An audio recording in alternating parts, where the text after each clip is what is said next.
पटना में एनडीए में सीटों की बंटवारों को लेकर हाई लेवल मीटिंग चल रही है। आपके मोबाइल स्क्रीन पर जीतन राम मांझी से लेकर सम्राट चौधरी और तमाम बड़े नेता नजर आ रहे होंगे।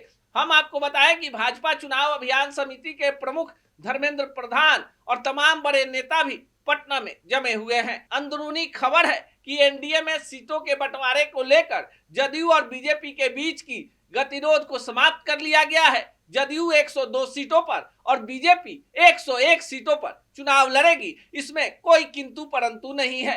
भाजपा अपने 101 उम्मीदवारों के लिए और जदयू अपने 102 उम्मीदवारों के लिए सीटों का चयन भी कर चुकी है, पर असली पेच तो 39 सीटों को लेकर फंस गया है, जो जीतन राम मांझी, उपेंद्र कुशवाहा और चिराग पासवान के बीच बंटना है। चिराग पासवान को एनडीए ने 20 सीटें दिया है, जबकि जीतन राम मांझी के खाते में 10 और उपेंद्र कुशवाहा के खाते में भी 10 सीट गई है। इस बीच बड़ी खबर है कि चिराग पासवान 27 उम्मीदवारों की सूची बीजेपी को सौंप चुके हैं और कह दिया है कि 27 से ना एक कम चाहिए और ना एक ज्यादा, यानी 27 सीटें चिराग पासवान को चाहिए। और यह तभी संभव है जब जीतन राम मांझी और उपेंद्र कुशवाहा के सीटों में कटौती की जाए। आपके मोबाइल स्क्रीन पर वो बैठक का नजारा भी नजर आ रहा है, जहां पटना में जीतन राम मांझी को मनाने की कोशिश हो रही है। जीतन राम मांझी भी अपने लिए 20 सीट मांग रहे हैं।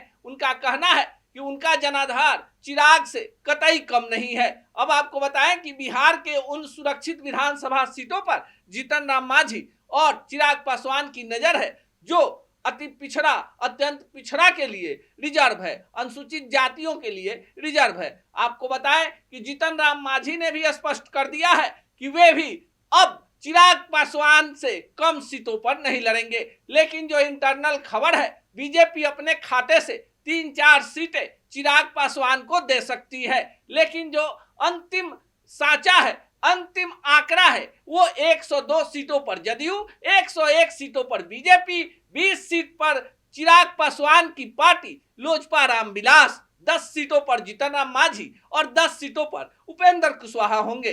पर एक और बड़ी खबर है कि उपेंद्र कुशवाहा और जीतन राम मांझी के उम्मीदवारों में भाजपा के ही कई सारे चेहरे नजर आ सकते हैं। चिराग पासवान को भी भाजपा के दबाव में कुछ चेहरे भाजपा से अपने कोटे के सीटों से लड़वाना पड़ सकता है। इस बार के एनडीए गठबंधन में चिराग पासवान, जीतन राम मांझी और उपेंद्र कुशवाहा भाजपा के कोटे से आए हैं, यानी जदयू इन गठबंधन के साथियों के लिए अपनी कोई भी परंपरागत सीट छोड़ने को तैयार नहीं है। अब बिहार में चुनाव मुहाने पर है, चुनाव आयोग की टीम पटना में है, कभी भी चुनावों की घोषणा हो सकती है और ऐसे में एनडीए ने भी अपने तमाम कील कांटों को दुरुस्त कर दिया है।